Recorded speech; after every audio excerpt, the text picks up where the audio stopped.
और बड़ी खबर में बात डायन के नाम पर हुई हत्या की। जी हां, रांची से बड़ी खबर इस वक्त आ रही है। डायन के नाम पर एक बुजुर्ग की यहां हत्या कर दी गई। गांव के दबंगों ने बुजुर्ग की हत्या की है। जो जानकारी मिल रही है उसके मुताबिक देर रात घर से निकालकर गला काटकर बुजुर्ग की हत्या की गई है। बेड़ो थाना क्षेत्र के केरा बेटा गांव की घटना है। घटना की जांच में फिलहाल बेड़ो डीएसपी जुटे हुए हैं।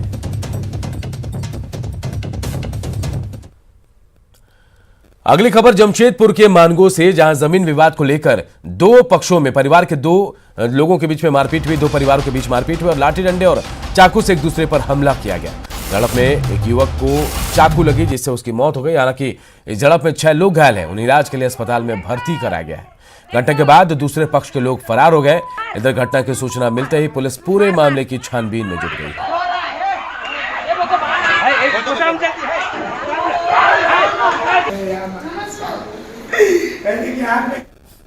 मेरा बेटा देखिए जवान 18 साल का था सर, मर गया था। क्या चीज से मारा? वो लेकिन आज में चाकू तोड़ दिया सर, बैग लेके। झंझट चला आ रहा था बाप बेटे के बीच में। उसी में बाप और बेटे के बीच में मारपीट हुई है, जिसमें ऐसी जानकारी है कि जो बाप बेटे में विवाद था, बेटे के बेटे को कुछ आपस में ही परिजनों के द्वारा मिलकर मारपीट की गई है, जिससे अभी सूचना मिली है कि उसकी मृत्यु हो चुकी है।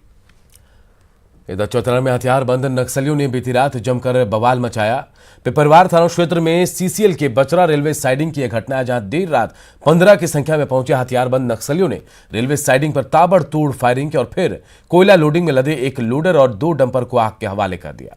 चौतरा एसपी और एएसपी अभियान मौके पर मौजूद है। घटना के बाद साइडिंग का काम बंद है और दहशत का माहौल है। घटना को अंजाम देने का शक पीएलएफआई नक्सलियों पर जा रहा है, क्योंकि पहले भी पीएलएफआई नक्सलियों ने साइडिंग के कांटा घर पर बम फेंककर दहशत फैलाया था।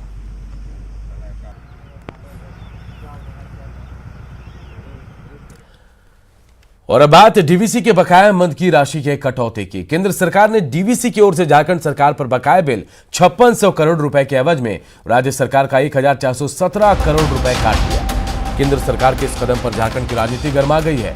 सत्ता पक्ष जहां इसे कटौती से केंद्र पर हमलावर है, तो वहीं बीजेपी ने इस मसले पर राजनीति के बजाय केंद्र और राज्य सरकार के बीच तालमेल कायम करने पर जोर दिया है।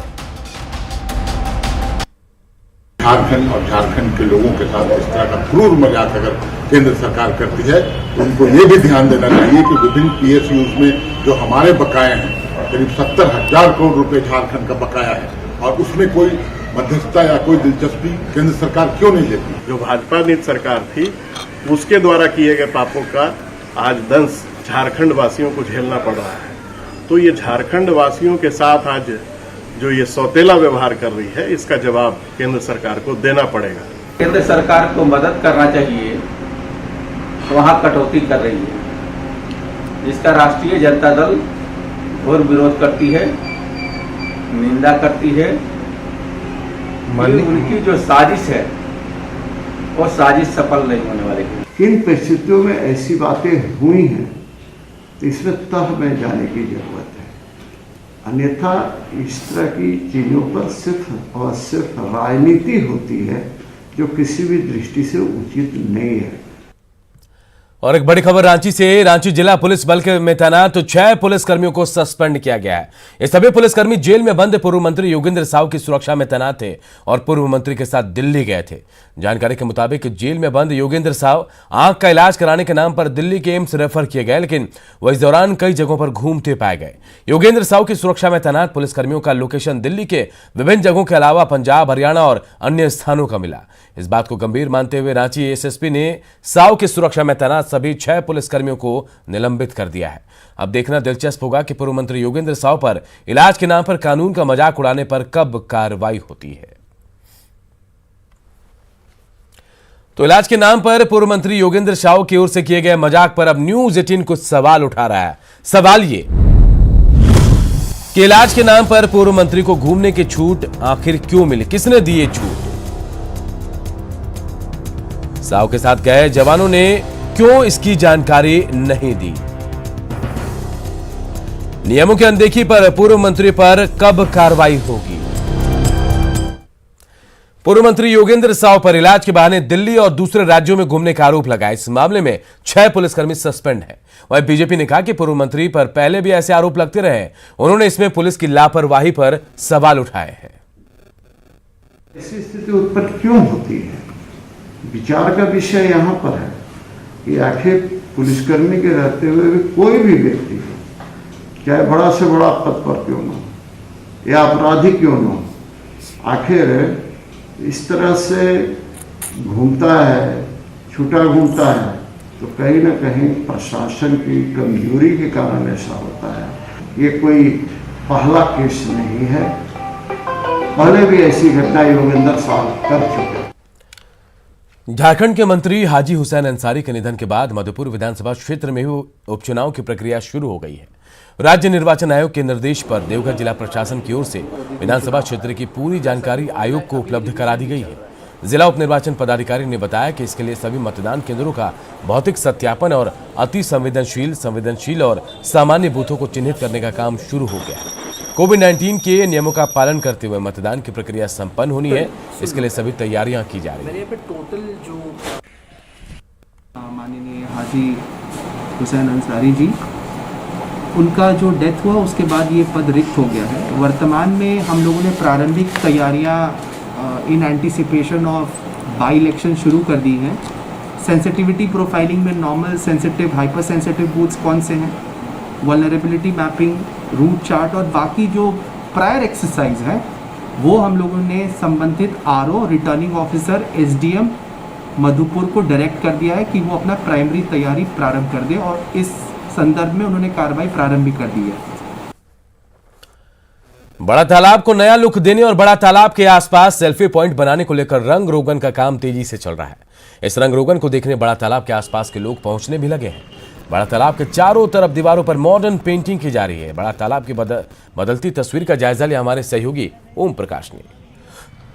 बड़ा तालाब की खस्ता हाल को देखते हुए हाईकोर्ट ने भी मामले पर गंभीरता दिखाई थी और नगर निगम को भी लंबी फटकार देखने को मिली थी, जिसके बाद रांची नगर निगम मामले को लेकर गंभीर हुआ। बड़ा तालाब की साफ सफाई व्यवस्था को दुरुस्त किया गया, तो वहीं बड़ा तालाब के आसपास के इलाकों में सेल्फी पॉइंट बनाने को लेकर भी तमाम तरह की कवायदें की जा रही है। इस वक्त आपको दिखाना चाहेंगे कि मॉडर्न पेंटिंग जो है वो यहाँ की दीवारों पर साफ तौर से झलक रही है, जहाँ पर लोग आकर अपना सेल्फी ले सकते हैं। वहीं रांची को एक बेहतर पर्यटक स्पॉट देने के लिए साफ तौर से नगर निगम की जो अभी कवायद है वो सराहनीय है और देख सकते हैं किस तरह से यहाँ पर पेंटिंग जो है वो की जा रही है, ताकि जो आसपास का इलाका है वो भी खूबसूरत हो सके और लोगों के जहन में रांची की छाप छोड़ सके। हमारे साथ यहाँ पर कुछ लोग भी हैं, यहाँ पर आप लोगों के द्वारा पेंटिंग भी की जा रही है।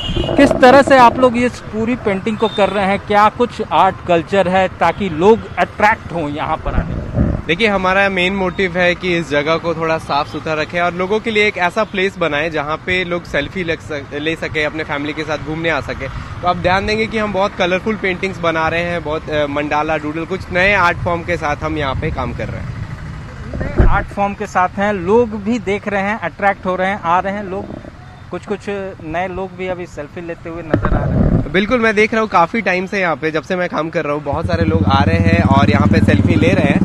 तो लोगों बहुत ज़्यादा पसंद करके इवन यहाँ के लोकल लोग भी मेरे पास आकर के मुझे बोल रहे हैं कि आपने जो काम किया इसकी वजह से हम यहाँ पे लोग आके सेल्फी ले रहे हैं। बहुत खुश है लोकल यहाँ पे सारे लोग। बड़ा तालाब के आसपास जितने भी वॉल हैं चारों तरफ, उस पर पेंटिंग होनी है इस तरह? जी, अभी हम इस तालाब के चारों तरफ काम करने वाले हैं। इसके बाद बाकी लोकेशंस अभी डिसाइड हो रहे हैं कि आगे कहाँ करना है और एक अच्छा गिफ्ट हम देने वाले रांची को गिफ्ट देने वाले। साफ तौर से ये हम आपको बताना चाहेंगे कि बड़ा तालाब रांची की जान हुआ करती थी और फिर से उस जान को एक बार फिर से रांची के लोगों को सौंपने के लिए निगम जो है वो प्रयासरत है।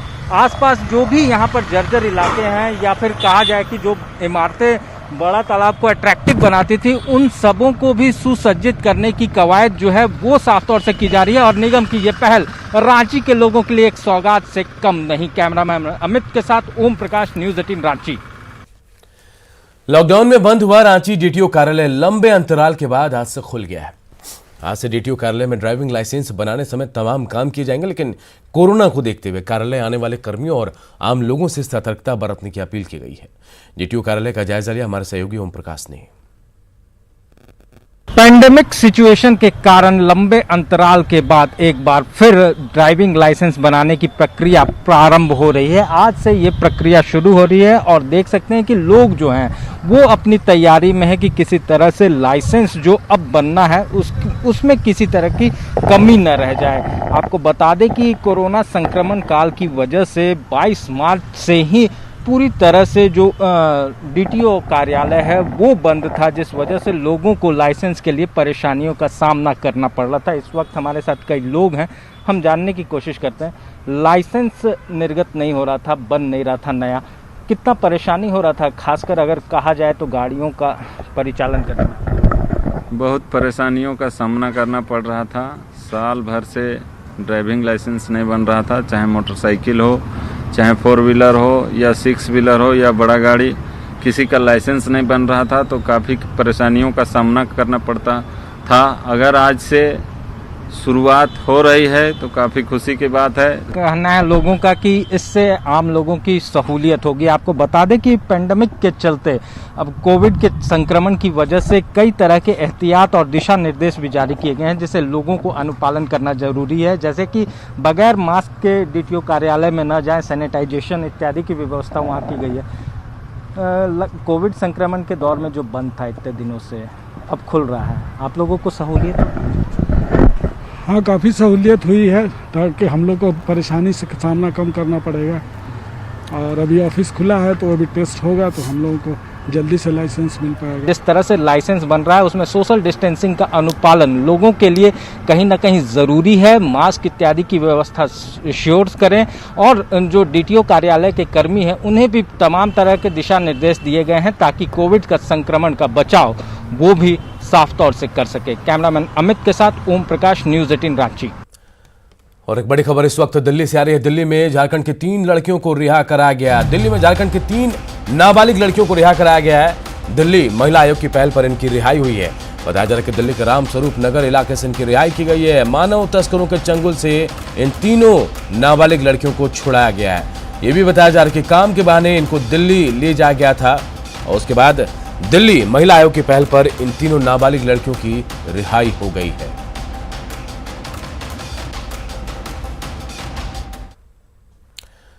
राजधानी रांची के पूजा पंडालों में इन दिनों प्रशासनिक गाइडलाइन के तहत तैयारियां जोरों पर है। कोरोना काल में श्रद्धालुओं को संक्रमण से बचाने के लिए सभी जरूरी कदम उठाए गए। पूजा पंडालों में सर्कल बनाने को लेकर इस बार सैनिटाइजर और मास्क की सुविधा भी दी जाएगी और साथ ही इस बार अनूठी पहल करते हुए नवरात्र के दौरान जन्म लेने वाली गरीब परिवार की नवजात बेटियों को 5100 रुपए भी दिए जाएंगे। इसे लेकर झारखंड के सभी पूजा पंडालों के आयोजकों से अपील की गई है। जायजा लिया हमारे सहयोगी संजय कुमार सिन्हा ने। दुर्गा पूजा को लेकर राजधानी के पूजा पंडालों में प्रशासनिक गाइडलाइंस का पूरा ख्याल रखा गया है। हम इस समय खड़े हैं राजस्थान मित्र मंडल के पूजा पंडाल में। आप देख सकते हैं कि यहाँ पर सर्कल बनाए गए हैं और ये सर्कल फिलहाल चुने के हैं, जिसे बाद में परमानेंटली कर दिया जाएगा पेंट डालकर। हम बात करेंगे यहाँ आयोजकों से कि इस बार प्रशासनिक गाइडलाइंस के तहत क्या तैयारी है, आखिर भीड़ से निपटने के लिए सोशल डिस्टेंसिंग का ख्याल रखा जाए तो कैसे, क्या तैयारी है इस बार? जी, हमारे यहाँ पंडाल में भक्त लोगों के लिए सैनिटाइजर का प्रबंध किया जाएगा, मास्क रखा जाएगा और थर्मल स्कैनिंग की जाएगी। भक्तों से अनुरोध है कृपया मास्क लेकर आएँ, सोशल डिस्टेंसिंग का पालन करें। अब मास्क लेकर घर से निकलें। हमारे साथ रांची जिला दुर्गा पूजा समिति के अध्यक्ष हैं अशोक जी।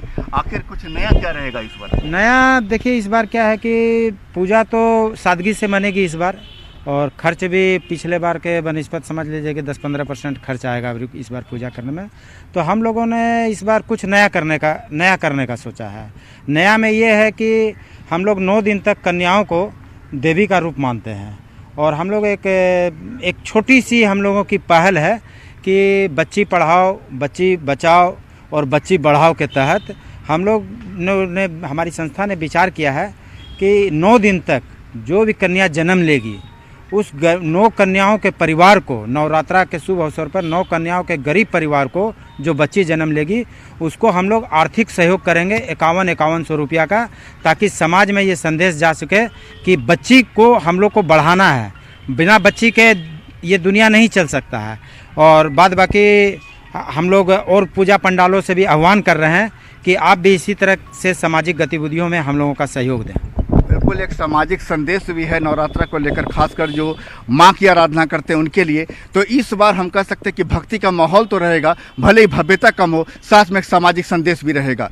कैमरामैन नलिन के साथ संजय कुमार सिन्हा, न्यूज़ 18 रांची। और कोरोना संक्रमण कम होते ही एक बार फिर रोजगार की तलाश में राज्य के मजदूरों का पलायन शुरू हो गया है। ऐसे में श्रम विभाग की ओर से घर में ही रोजगार देने की तमाम व्यवस्थाओं पर सवाल उठ रहे हैं। खास बात यह कि ट्रेन सेवा नहीं चलने से कंपनियां हवाई जहाज से मजदूरों को वापस बुला रही है और इसके लिए मजदूरों को हवाई जहाज का टिकट और मोटी तनख्वाह का भी आश्वासन दिया जा रहा है। अपना राज्य छोड़कर दूसरे राज्य का रुख करने वाले मजदूर निराश दिख रहे हैं, तो वहीं सरकार का दावा है कि निजी व्यवसाय या परिवार की वजह से ही लोग महानगरों का रुख कर रहे हैं और झारखंड में 8 से 10 हजार रुपए तक के वेतन का काम सभी को दिया जा रहा है। दुमका जिला के रहने वाले हैं और मुंबई जा रहे हैं काम करने के लिए। हमारे दुमका जिला में रोज़गार कोई मिला नहीं, इस कारण हम लोग को उतना दूर जाने पड़ रहा है भाड़ा उड़ा खर्च करके। बहुत ऐसे मजदूर हैं जो मजदूरी नहीं करके अपना काम बाहर में करते हैं, अपना बिजनेस करते हैं।